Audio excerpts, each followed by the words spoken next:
Good evening everyone. Good evening, कैसे हैं आप सब लोग? गुड इवनिंग आनंद, गुड इवनिंग आदित्य पाल। चलिए भैया लाइव आइए, जो बच्चे लाइव नहीं आए हैं। Good evening everyone,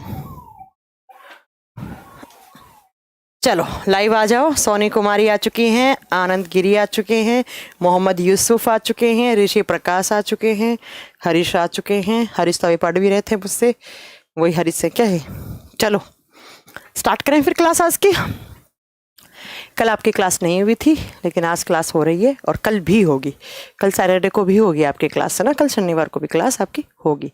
okay Sanju hello, Sonam good evening. चलिए भैया एक बार नोटिफिकेशन सेंड कर देना बच्चों को ना, ताकि किसी बच्चे के पास अगर नहीं पता है उससे लाइव हो गए तो आ जाएगा ना। आइए फिर क्लास स्टार्ट करते हैं। आज हमारी मेटल्स खत्म हो जाएंगी बेटा। हम चैप्टर चला रखे थे मेटल्स एंड नॉन मेटल्स, धातु और अधातु, और मैंने कहा था थ्योरी वाला चैप्टर है, लेकिन इससे बहुत सारे क्वेश्चंस एग्जाम में बनते हैं। धातु और अधातु हर लाइन में क्वेश्चन है, और हमेशा यहाँ से एग्जाम में क्वेश्चन बहुत सारे क्वेश्चन पूछे जाते हैं। दिनेश भी आ चुके हैं, सूरज भी आ चुके हैं, मनीष सोलंकी भी आ चुके हैं। चलो सबको हेलो। देखिए बेटा, मेटल्स एंड नॉन मेटल्स की बात करते हैं तो मैंने बहुत सारी मेटल पढ़ाई हैं आपको। कॉपर, एल्यूमिनियम, गोल्ड, सिल्वर और मैग्नीशियम। इसके अलावा हमने सोडियम पढ़ा है ना, बहुत सारे पढ़ चुके हैं। आज हम पढ़ेंगे जो मोस्ट इम्पॉर्टेंट है, सिर्फ मैं वही करवा रही हूँ, बाकी सब करवाने की ज़रूरत नहीं है। सीयू का अलॉय बताए थे, यस कॉपर का अलॉय बताए थे बेटा प्रीवियस क्लास में, वो ख़त्म हो गए थे कॉपर का अलॉय। आज हमें पढ़ना है जिंक, Zn, जिंक। जिंक का सिंबल होता है बेटा Zn। और जब मैं जिंक की बात करती हूँ तो जिंक से 5 क्वेश्चन बहुत बार पूछे जाते हैं। अगर हम बात करते हैं जिंक का एटॉमिक नंबर, तो जिंक आता है बेटा, अगर जिंक के परमाणु क्रमांक की बात करते हैं तो 30 नंबर पर आता है। 30 है तो इसकी वैलेंसी +2 होनी चाहिए। इसकी वैलेंसी है बेटा वो +2 होनी चाहिए। इसकी संयोजकता 2 इलेक्ट्रॉन डोनेट करने का कैपेसिटी रखता है ये। और जिंक क्या है? एक मेटल है, एक धातु है। लेकिन जब हम जिंक की बात करते हैं, जिंक के और की, जिंक के एस के, जहाँ से बहुत सारे क्वेश्चन आते हैं, इसके 3 और हैं, zinc sulphide, zincite and calamine. तीनों फेमस और हैं, मैं नाम लिखवा रही हूँ। जिंक एक धातु है जो कि पीरियोडिक टेबल के कौन से ग्रुप में आती है? बीच वाला ग्रुप। बीच वाला ग्रुप कौन सा था बेटा? डी ब्लॉक, ग्रुप ने डी ब्लॉक में आती है। और अगर हम बात करते हैं जिंक की, तो जिंक का एटॉमिक नंबर 30 नंबर पे जिंक आता है। अब हम बात करेंगे कि जिंक को कहाँ से निकालते हैं, जिंक का अयस्क कौन कौन सा होता है, कहाँ से हम इसे एक्सट्रैक्ट कर सकते हैं, वो इसके और बन जाएंगे। भैया मैंने कहा था किसी भी मेटल को कॉमर्शियली प्रोडक्शन करने के लिए आप जिस जगह से उसे एक्सट्रैक्ट करते हो वो उसका और, वो उसका अयस्क बन जाता है। जब हम जिंक की बात करते हैं तो जिंक का पहला और है बेटा जिंक सल्फाइड, ZnS, और इसे कहा जाता है जिंक सल्फाइड, जिंक सल्फाइड। दूसरा है बेटा यहाँ पर जिंक कार्बोनेट, ZnCO3। इसे जिंक कार्बोनेट तो इसका केमिकल नेम है बेटा, हिंदी में इसलिए नहीं लिख रही हूँ, हिंदी में सेम नाम है, आप खुद नोट कर सकते हो। इसे जिंक कार्बोनेट बोलो, या आप इसे बोलोगे कैलामाइन, और ये बहुत फेमस और है बेटा, या आप उसे कैलेमाइन बोलो, ये बहुत बार पूछा जाता है, या आप इसे कैलेमाइन बोलो। बहुत बार पूछा गया है एग्जाम में कि calamine is the ore of which metal. ठीक है, कैलेमाइन कौन सी धातु का एक अयस्क माना जाता है? तो कौन सी का है? जिंक। अब मैं तीसरा बात करती हूं तो तीसरा आता है ZnO, और इसका नाम होता है बेटा जिंक ऑक्साइड। इसे कहा जाता है जिंक ऑक्साइड, या इसी का दूसरा नाम होता है जिंकाइट। इसे आप जिंकाइट बोलो या जिंक ऑक्साइड बोलो, ये दोनों आपको नोट करना है। तो ये 3 और हैं, ये 3 अयस्क हैं जहाँ से हम किसको एक्सट्रैक्ट करते हैं? जिंक मेटल को। और ये जो जिंक ऑक्साइड है ना बेटा, इसका एक यूज़ है जो एग्ज़ाम में पूछा जा सकता है। इसका यूज़ क्या होता है? ये आर्टिफिशियल टीथ बनाने में काम आता है। आर्टिफिशियल टीथ का मतलब होता है बेटा कृत्रिम दांत बनाने में, जो पॉलिश करते हैं ना दांत की, सफेदपन, जो सफेद रंग देते हैं हम दांत को, तो दांत को पॉलिश, कृत्रिम दांत, नकली दांत बनाने में उस दांत को जो सफेद कलर करके आप पॉलिश करते हो, वो पॉलिश जिंक ऑक्साइड की होती है या जिंकाइट की होती है, ऐसे आप नोट कर सकते हो। या किसकी होती है? जिंकाइट की होती है। नेक्स्ट, इसके बाद अगर मैं जिंक की बात करती हूँ बेटा, तो जिंक कहाँ कहाँ काम आता है, तो सुनिएगा। जिंक, एक तो मैंने आपको बताया था कि जब कभी आयरन के ऊपर, लोहे के ऊपर क्या लगता है, रस्ट, लोहे की जब रस्टिंग हो जाती है, तो रस्टिंग से बचाने के लिए, लोहे को जंग से बचाने के लिए हम क्या करते हैं, हम करते हैं गैल्वेनाइजेशन। क्या करते हैं बेटा? गैल्वेनाइजेशन। और गैल्वेनाइजेशन में कौन सी मेटल काम में आती है, तो गैल्वेनाइजेशन में गैल्वीकरण, या इसको हम बोलते हैं यसद लेपन। तो जिंक की लेयर हम किसके तरफ, चारों तरफ आयरन के बाहर हम जिंक की परत चढ़ा देते हैं। तो जरा बताओ, अगर एग्जाम में क्वेश्चन आ जाए कि गैल्वेनाइजेशन कौन सी मेटल से किया जाता है, तो आप क्या बताओगे बेटा? आप बताओगे जिंक। आप क्या बताओगे बेटा? जिंक की परत गैल्वेनाइजेशन में काम आती है, गैल्वेनाइजेशन में काम आती है। अगला क्वेश्चन मोस्ट इंपॉर्टेंट है बेटा, वनडे कॉम्पिटिटिव एग्जाम में ये जो अगला क्वेश्चन मैं बोलने वाली हूँ, red killer zinc phosphide ZN3P2। साधना बेटा गुड इवनिंग। अगला मैं आपको क्या बताने वाली हूँ, ध्यान से सुनना। ZN3P2 और इसका केमिकल नेम, इसका रासायनिक नाम क्या होता है, इसे हम केमिकली क्या बोलते हैं, तो इसे हम केमिकली बोलते हैं प्यारे बच्चों जिंक फॉस्फाइड। और यही काम में आता है कहाँ? Red killer zinc phosphide.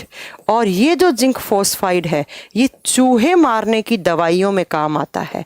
Red killer, चूहे मारने की दवा। हमारे घरों में चूहे जब बहुत ज़्यादा हो जाते हैं तो हम बाज़ार से चूहे मारने की दवा लेते हैं और चूहे मारने की दवा को रख देते हैं, तो चूहा आकर उसे खा जाता है। मैम आपकी तबीयत ठीक है क्या? अब ठीक है बेटा, कल थोड़ी ख़राब थी लेकिन अब ठीक है तबीयत। हल्का सा बस ऐसे फीवरिश सा लग रहा है, थोड़ा सा मौसम चेंज हो रहा है ना, और हम लोग क्या करते हैं, पूरी प्रॉपर तरीके से ठंड गई नहीं और हम लोग एसी में रहना स्टार्ट कर देते हैं, इसलिए हमारे साथ ऐसी दिक्कत होती है ना। चलो, तो रेड किलर जिंक फॉस्फाइड होता है जो कि चूहे मारने की दवा कहलाती है। नेक्स्ट आपको मैं अगला क्या बताने वाली हूं, 1 मिनट रुकिएगा।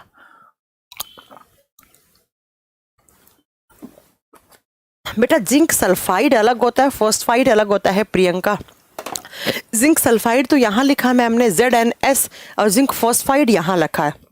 अब मैं नेक्स्ट क्या बताने वाली हूँ बेटा, एक है जिंक, मैं केमिकल रिएक्शन बताने वाली हूँ आपको, ZNS। इसे क्या बोलते हैं? इसे हम बोलते हैं जिंक सल्फाइड। इसे हम क्या बोलते हैं?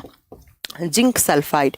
इसकी रिएक्शन करवाते हो आप बेरियम सल्फेट के साथ, BaSO4। इसे कहते हैं हम बेरियम सल्फेट। सोनम बेटा गुड इवनिंग। इसे कहते हैं हम बेरियम सल्फेट। तो जब आप एक केमिकल रिएक्शन करवाते हो किस की, जिंक सल्फेट की और बेरियम सल्फेट की, तो बेटा इससे यहाँ पर जो चीज़ बनती है उसे हम लिथोपन बोलते हैं। और लिथोपन हम कहाँ पर काम में लेते हैं, तो पुताई करने के लिए। हमारे घरों में हम पेंट से पहले क्या करते हैं बेटा, पुताई करते हैं ना, पेंटिंग से पहले। जैसे हमारे घरों में पुराना घर है, आप उसको रेनोवेट करवा रहे हो, तो आप पेंटिंग से पहले उस दीवार को इक्वल करने के लिए हम उसकी पुताई करते हैं। और उस पुताई में क्या क्या होता है, जिंक सल्फाइड और प्लस बेरियम क्या होता है, सल्फेट। जिंक सल्फाइड और बेरियम सल्फेट, इन दोनों को मिलाते हैं तो उसे हम लिथोपन, उसे हम पुताई बोलते हैं। तो कभी अगर एग्जाम में पूछ ले कि पुताई करने में कौन कौन से केमिकल, तो ZNS बेरियम सल्फेट दोनों काम में आते हैं। ठीक है, चलिए अब हम बात करते हैं कि जिंक हमारे बॉडी में कहाँ कहाँ प्रेजेंट होता है, जो एग्ज़ाम में मोस्ट इम्पॉर्टेंट चीज़ मानी जाती है। अगर मैं ह्यूमन बॉडी की बात करती हूँ, मनुष्य के शरीर की बात करती हूँ, तो हमारे शरीर में जिंक भी पाया जाता है। कहाँ कहाँ होता है तो सुनना ज़रा ध्यान से। आप जब रोते हैं तो आपके आंसू निकलते हैं, टीयर्स में, इन आंसुओं में क्या होता है बेटा, जिंक होता है। आपको कभी पसीना आता है, स्वेट, पसीना, पसीने में भी जिंक होता है। इसके अलावा अगर मैं बात करूं जिंक और कहाँ होता है, तो हमारे बॉडी में, क्या हमारे बॉडी में एक हार्मोन होता है। ये बहुत अच्छा क्वेश्चन है। कौन सा हार्मोन? Insulin hormone, insulin. और इस इंसुलिन के फॉर्मेशन में काम आता है जिंक। और इंसुलिन क्या करता है तो ब्लड शुगर लेवल को मेंटेन करता है हमारे बॉडी में। ठीक है, मैंने क्या कहा कि जिंक आपके आंसुओं में है, जिंक आपके पसीने में है, जिंक आपके लार में है, सलाइवा, लार में भी जिंक है। और इसके अलावा एक हार्मोन के निर्माण में बहुत सहायक है जिंक। कौन सा हार्मोन? इंसुलिन हार्मोन के निर्माण में सहायक है जिंक। ये एग्जाम में क्वेश्चन बनता है। ठीक है, तो अगर जिंक आप प्रॉपर नहीं लोगे, जिंक के लिए आप खजूर खाओ, खजूर में जिंक होता है, केले में हल्का फुल्का जिंक होता है। तो अगर आपके बॉडी में जिंक मिनरल की कमी हो जाती है तो ये इंसुलिन नहीं बन पाता है, और इंसुलिन की कमी से डायबिटीज, शुगर जिसको बोलते हैं। हरीश करें जिंक बॉडी में कैसे बनता है? बनता नहीं है जिंक। आप बाहर से डाइट लेते हो, जैसे आपने खजूर खाया, आपने केला खाया, तो बेटा इनमें क्या होता है? जिंक होता है, तो आपको लेना जरूरी हो जाता है। ठीक है, तो ये जिंक से क्वेश्चन है। जिंक से क्वेश्चन एक तो जिंकाइट से बनता है, जो मैंने आपको बता दिया है, एक रैट किलर से बनता है, चूहे मारने की दवा से बनता है, एक किससे बनता है? लिथोपन से बनता है, जिसे हम पुताई बोलते हैं। ये तीनों क्वेश्चन अच्छे हैं, ये तीनों नोट कर लो। एक और भी नोट करना है तो आप नोट कर लेना। आपने स्मोक बॉम्ब देखे होंगे, smoke scene in movies. Smoke scene देखे हैं, धुएं वाले सीन। जैसे क्या कहते हैं, कोई मूवी है, उस मूवी के अंदर हीरो की एंट्री होने वाली है, तो बहुत धुआं सा करते हैं, उसके धुएं के बीच से निकल के आता है हीरो, है ना। तो आप नोट करना, जो मूवी के अंदर धुएं वाले सीन बनाते हैं ना, वो हम जिंक की, जिसे हम धूम्रपट सीन कहते हैं, धूम्रपट सीन कहते हैं मूवी का, उसमें भी जिंक काम में आता है। देखो, स्मोक बॉम्ब बनाने में फॉस्फोरस वगैरह भी काम में आते हैं, लेकिन वो ऐसे धुआं सा निकलता है जिसके बीच में सलमान खान एंट्री करेगा, आएगा, तो वो स्मोक सीन जो होता है वो जिंक की सहायता से बनता है। तो मूवीज़ के अंदर जो धुएं वाले सीन हैं उनको बनाने में भी जिंक काम में आता है। ये कुछ क्वेश्चन हैं जिंक से जो बन सकते हैं, बाकी कुछ नहीं पढ़ना है आपको जिंक के बारे में। अगला मेटल है बेटा Hg, और Hg is the symbol of mercury. Mercury से भी कुछ क्वेश्चन जितने हैं वो फेमस हैं, बस वही याद रखने हैं। हिंदी में हम इसे पारा धातु बोलते हैं। मरकरी जिसका एटॉमिक नंबर 80 होता है, 80 नंबर पे आता है मरकरी। मैम मैक्सिमम अमाउंट में जिंक किस में होता है? ब्लड में बेटा, जहां पर हार्मोन बनता है वहीं पर होता है। मरकरी बहुत ही चमकीले कलर की धातु है। It is bright metal. Bright का मतलब होता है चमकीली, चमकती है बेटा, चमकीली धातु है। और अगर मैं मरकरी की बात करती हूँ तो बेटा मरकरी ऐसा मेटल है जो कौन सी स्टेट में रहता है? जो लिक्विड स्टेट में रहता है, जो तरल अवस्था में रहता है, on the room temperature. Mercury धातु इकलौता ऐसा धातु है जो रूम टेम्परेचर पर, मतलब रूम टेम्परेचर का मतलब क्या है? सामान्य तापमान पर तरल अवस्था में रहता है, मरकरी है ये। अगर इसके बाद हम बात करते हैं अगले की, तो मरकरी को हम क्विक सिल्वर भी बोलते हैं। क्विक सिल्वर, ये एग्जाम में क्वेश्चन आता है कि क्विक सिल्वर हम कौन सी धातु को बोलते हैं। तो अगर आपसे पूछे कि कौन सी धातु को हम क्विक सिल्वर का नाम देते हैं, तो क्विक सिल्वर हम किसे बोलते हैं? मरकरी को, Hg को बोलते हैं, मरकरी। हाँ, मरकरी को Hg को बोलते हैं। अब मरकरी का मेल्टिंग पॉइंट मैं पहले ही बता चुकी हूँ। इसका मेल्टिंग पॉइंट इसलिए पूछा जाता है प्यारे बच्चों, क्योंकि ये रूम टेम्परेचर पर कौन सी स्टेट में रहती है? लिक्विड स्टेट में। इसका गलनांक बिंदु पूछा जाए तो अप्रोक्स -29 डिग्री सेल्सियस। कितना होता है? -29 डिग्री सेल्सियस इसका मेल्टिंग पॉइंट होता है। ओह -39, 29 नहीं बेटा, 39। वो इसलिए पूछा जाता है क्योंकि बेटा मरकरी क्या कौन सी अवस्था में रहता है? सामान्य तापमान पर तरल अवस्था में रहता है। अगर मैं मरकरी के ओर की बात करती हूँ बेटा, बहुत फेमस है, बहुत ही ज़्यादा फेमस, मतलब ये मान लो हमेशा ही पूछा जाता। अगर मैं मरकरी की ओर की बात करूँ, और की मतलब होता है अयस्क, अयस्क की बात करती हूँ तो मरकरी का एक अयस्क है जिसे सिनाबार कहते हैं, मरकरी सल्फाइड। सुनिएगा, मरकरी के अयस्क को HGS कहा जाता है। HGS की फुल फॉर्म, Hg किसका सिंबल है? मर्क्यूरी का। और S का मतलब क्या हो गया बेटा? सल्फाइड। तो मरकरी सल्फाइड बोलो या आप इसे सीने बार बोलो, CINNEBAR, CINNEBAR, सीने बार। और यही एग्जाम में क्वेश्चन आता है कि सीने बार कौन सी धातु का और होता है, एस्क होता है।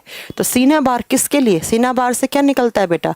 सीना बार से Hg निकलता है, इसलिए इसका एस्क बन गया। बहुत बार पूछा जाता है, सीना बार भी लिखा हुआ आ सकता है हिंदी में, या सीने बार भी आ सकता है, या सीने बार, तो दोनों सेम बात है यहाँ पर। तो किस धातु, कौन सी धातु मिलेगी हमें सीना बार से?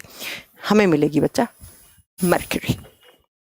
नेक्स्ट सुनो, अगला सुनो मेरा क्वेश्चन। मरकरी की ऑक्सीडेशन स्टेट 2 हो सकती हैं। मरकरी +1 की फॉर्म में भी आ सकता है और मरकरी +2 की फॉर्म में भी आ सकता है। अगर मरकरी +1 की फॉर्म में है तब तो इसे कहा जाता है मर्क्यूरस, और +2 की फॉर्म में है तो मर्क्यूरिक कहा जाता है। ऊपर वाला +1 की फॉर्म में है तो उसे मर्क्यूरस कहा जाएगा। और अगर मरकरी है किसकी फॉर्म में? +2 ऑक्सीडेशन स्टेट की फॉर्म में है तो उसे मर्क्यूरिक कहा जाता है, जैसे मर्क्यूरिक ऑक्साइड।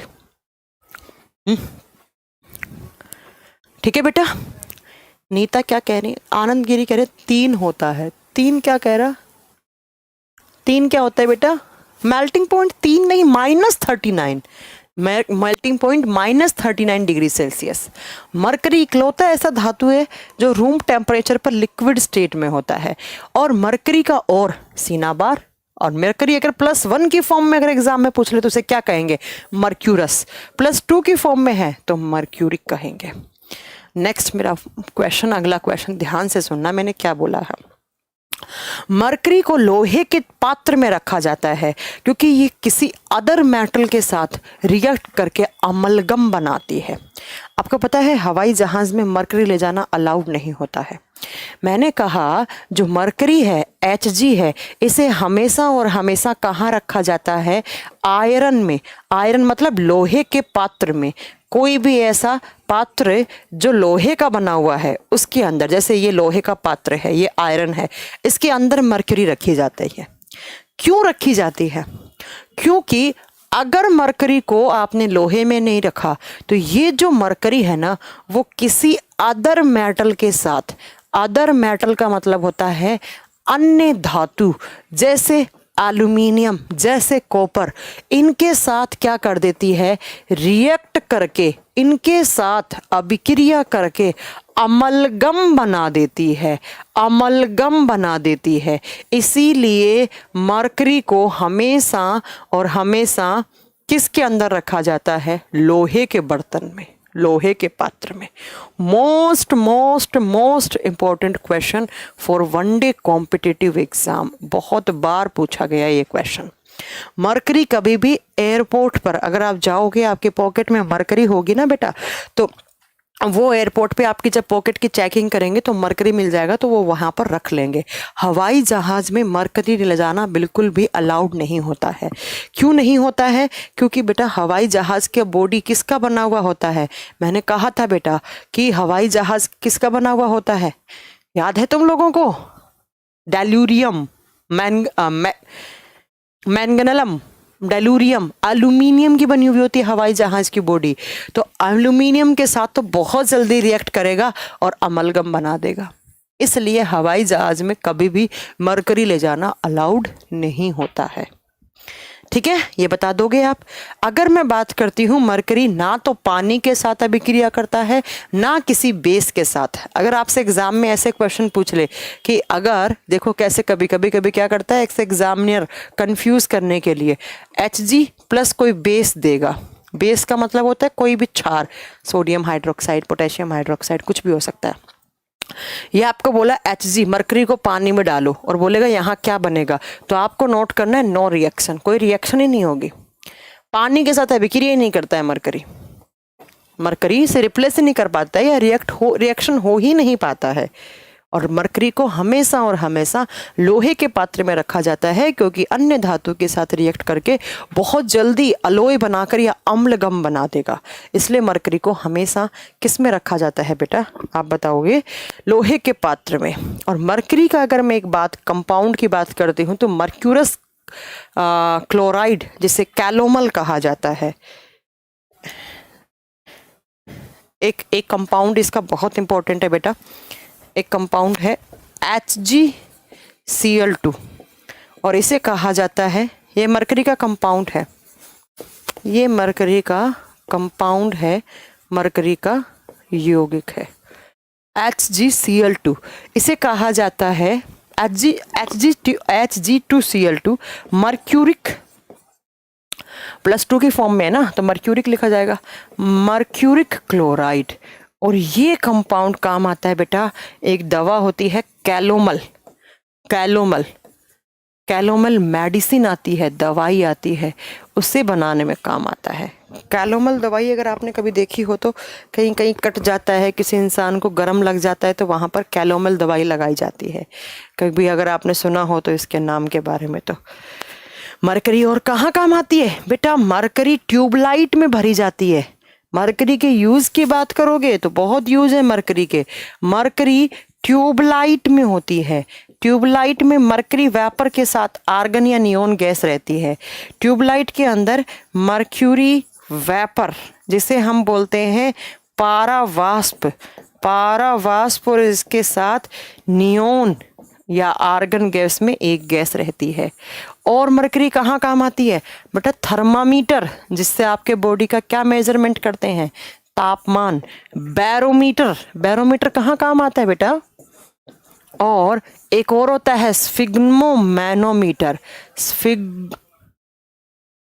स्फिग्मो, इसको ग है, ग, मैनोमीटर। स्फिग्मोमैनोमीटर कौन सा इंस्ट्रूमेंट होता है, वो इंस्ट्रूमेंट जिससे हम किसका मेजरमेंट करते हैं, बीपी का। अगर मैं बात करूं तो थर्मामीटर से क्या मापते हैं, बॉडी टेम्परेचर, तापमान। बैरोमीटर से बताओ क्या मापते हैं बेटा, थर्मामीटर। और स्फिग्मोमैनोमीटर से बीपी, ब्लड का प्रेशर, जिसे हम रक्तचाप या रक्त दाब बोलते हैं। वाई यूज थर्मामीटर इन Hg, क्योंकि Hg की यूनिट में हम अपना ब्लड प्रेशर चेक करते हैं। बैरोमीटर किसको मापने में काम आता है, बैरोमीटर, तुम लोगों ने इतना नहीं पढ़ा फिजिक्स में, हाँ।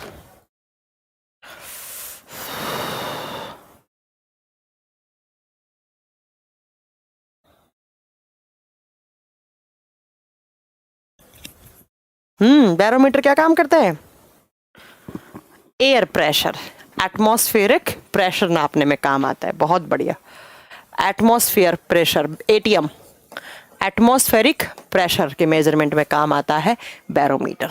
ठीक है, तो इन तीनों में काम आता है मर्क्यूरी, इन तीनों में काम आता है मर्क्यूरी। ठीक है बेटा, तो मर्क्यूरी का एक और है, इसको याद रखना। इसके अलावा मर्क्यूरी का किससे क्वेश्चन बन सकता है, तो मर्क्यूरी का अगला क्वेश्चन बन सकता है, हाँ, एटमॉस्फेरिक प्रेशर नापने में काम आता है। सूरज ने सही आंसर दिया, साधना ने सही आंसर दिया है, गौरव ने सही आंसर दिया है। ये मरकरी के यूज है, मरकरी के ज़्यादा यूज नहीं है, इतने ही यूज है, इतने ही पॉइंट है जो आपको नोट रखने हैं। अब लास्ट, सेकंड लास्ट मेटल बची है यूरेनियम 92। बड़े चक्कर से आ रहे हैं आज, एकदम वीकनेस से लग रही है। Uranium 92 last metal.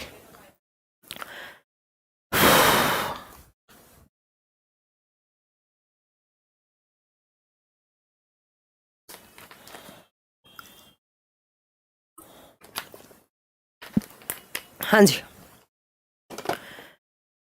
चलिए नेक्स्ट, यूरेनियम 92, यूरेनियम धातु।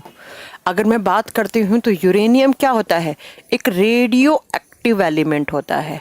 Uranium is a radio active element. Uranium एक रेडियो एक्टिव तत्व है। रेडियो एक्टिव तत्व क्या होते हैं बेटा, वो तत्व जिनसे क्या निकलती हूँ, अल्फा बीटा गामा रेज निकलती हूँ।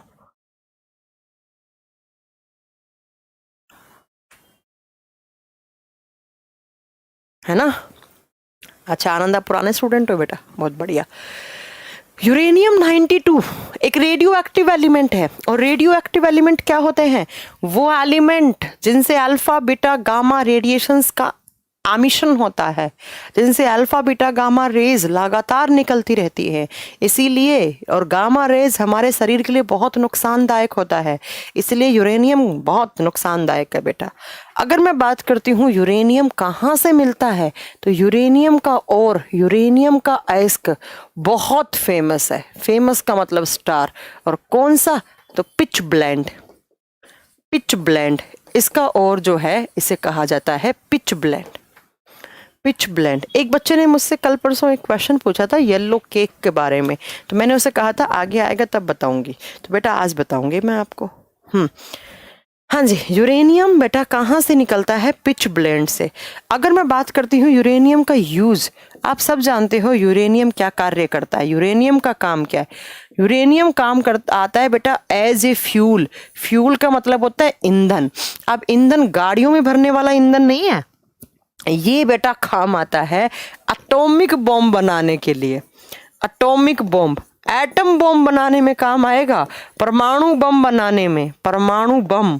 और परमाणु बम कहाँ बना, कैसे बनाया जाता है, रेडियो एक्टिव सब्सटेंस को न्यूक्लियर रिएक्टर में रख के, क्योंकि जो यूरेनियम है वो अपने आप टूटता रहता है। ठीक है, तो आप बताओगे बेटा कि यूरेनियम को हम एज ए फ्यूल ईंधन के रूप में काम में लेते हैं। कहाँ का ईंधन, क्या बनाने में, एटॉमिक बॉम्ब, परमाणु बम। आगे मैं आपको एक चैप्टर पढ़ाऊंगी, कौन सा, रेडियो एक्टिविटी, वहां बताऊंगी ये पूरी चीज, तब आपको काम आएगी ये। ठीक है, तब बताऊंगी आपको। अब बात करते हैं यूरेनियम के आइसोटोप भी होते हैं। यूरेनियम के आइसोटोप्स भी हैं, यूरेनियम के समस्थानिक भी हैं। कौन कौन से समस्थानिक हैं, तो जरा ध्यान से सुनना। इसके 3 आइसोटोप हैं। पहला है यूरेनियम 235, 238 एंड 233। आपको सिर्फ 2 ही याद रखने, जहां से एग्जाम में क्वेश्चन आते हैं। एक आता है यूरेनियम 235, 92 यूरेनियम 235, 92। और दूसरा बेटा, मैंने उल्टा लिख दिया, सही करना है इसको, 92 यूरेनियम 235, 92 यूरेनियम 238। ये 2 समस्थानिक हैं यूरेनियम के। और जब मैं बात करती हूँ यूरेनियम की, तो बेटा यहाँ से अगर आपसे पूछा जाए कि किससे बनते हैं, क्या कौन सा रेडियो एक्टिव समस्थानिक है जो रेडियो एक्टिव होता है। अगर मैं बात करती हूँ 235 की, तो बेटा ये तो एज ए फ्यूल काम में लेते हो, ये तो एज ए फ्यूल। और कहाँ, तो आप बताओगे एटम बॉम्ब बनाने में, एटम बॉम्ब बनाने में। जबकि बेटा अगर आपने एक चीज़ सुनी हो कि जापान में कौन सी जगह, हिरोशिमा और नागासाकी, 2 जगह थी, हिरोशिमा और नागासाकी। और वहाँ पर बेटा यूरेनियम 238 और प्लूटोनियम 239, यूरेनियम 238 और प्लूटोनियम 239 के बॉम्ब ब्लास्ट किए गए थे। और आज भी वहाँ के लोगों को स्किन कैंसर जैसी खतरनाक बीमारियों का सामना करना पड़ता है। कब हुए थे, 6 और 9 अगस्त को 1945 में। 6 और 9 अगस्त को। बेटा हरीश, यूरेनियम इंडिया में नहीं, इंडिया में थोरियम ज़्यादा है। 6 और 9 अगस्त को 1945 में जापान में हिरोशिमा नागासाकी में जो बॉम्ब, एटम बॉम्ब छोड़े गए थे, वो बेटा यूरेनियम 238 और प्लूटोनियम 239 के थे। और ऐसा कहा जाता है आज भी वहाँ की मिट्टी में कुछ यूरेनियम के पार्टिकल्स हैं जहाँ से अल्फा बीटा गामा रेस आज भी निकल रही हैं, और वहाँ के लोगों को आज भी स्किन कैंसर जैसी खतरनाक बीमारियाँ, या उनकी आंखें खराब हो जाती हैं, या उनको बहुत सारी बीमारियों का सामना करना पड़ता है खतरनाक। क्योंकि बेटा जब मिट्टी में धंसा हुआ है तो उसके अंदर रेडिएशंस तो निकल रही होंगी, गामा रेज वगैरह निकल रही होंगी, इसलिए। ठीक है, यूरेनियम का और पिच ब्लेंड है, कहाँ काम आता है बेटा? मैंने बताया ना, uranium, thorium, plutonium, polonium, francium, radium, ये सब होते हैं रेडियो एक्टिव एलिमेंट। और कोई भी रेडियो एक्टिव एलिमेंट कहाँ काम आता है आप बताओगे? एज ए फ्यूल काम में लेते हैं, लेकिन मोस्टली हम यूरेनियम 235 को ही आपका जो न्यूक्लियर रिएक्टर होता है उसमें हम फ्यूल की तरह काम में लेते हैं। तो ये आपका यूरेनियम, इतना ही याद रखना है, यूरेनियम में ज़्यादा नहीं याद रखना है। नेक्स्ट चलते हैं मेटल पे हम, थोरियम। थोरियम, और थोरियम कितने नंबर पे आता है बेटा? थोरियम 90। हाँ बिल्कुल सही बताया आपने। किसने बताया है? प्रभा कुमारी ने।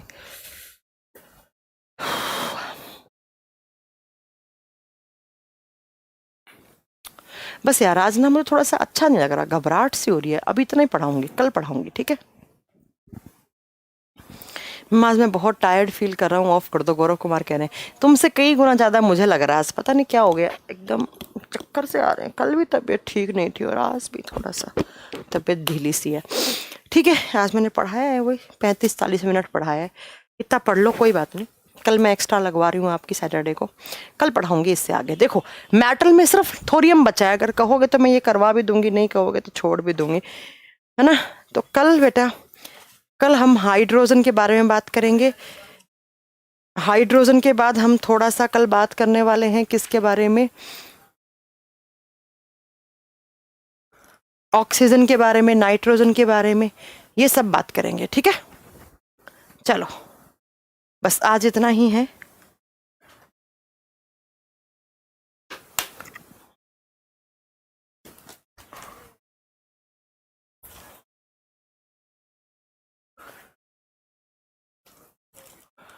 ठीक है बेटा, आज रेस्ट करो, बस तुम लोग भी मेरी तरह रेस्ट करो। मैं भी अब घर ही जा रही हूँ सीधी, आज थोड़ा तबीयत ढीली सी है, अच्छा सा नहीं लग रहा है, मतलब कल पढ़ेंगे। कल बस ये ख़त्म करके थोरियम और एक दो मेटल और भी हैं, उसके भी यूज बताऊंगे, जैसे ऑस्मियम हो गया ना, लिथियम हो गया, इनके बारे में बात करेंगे, ठीक है? बाकी कल पढ़ेंगे और फिर नॉन मेटल स्टार्ट करेंगे।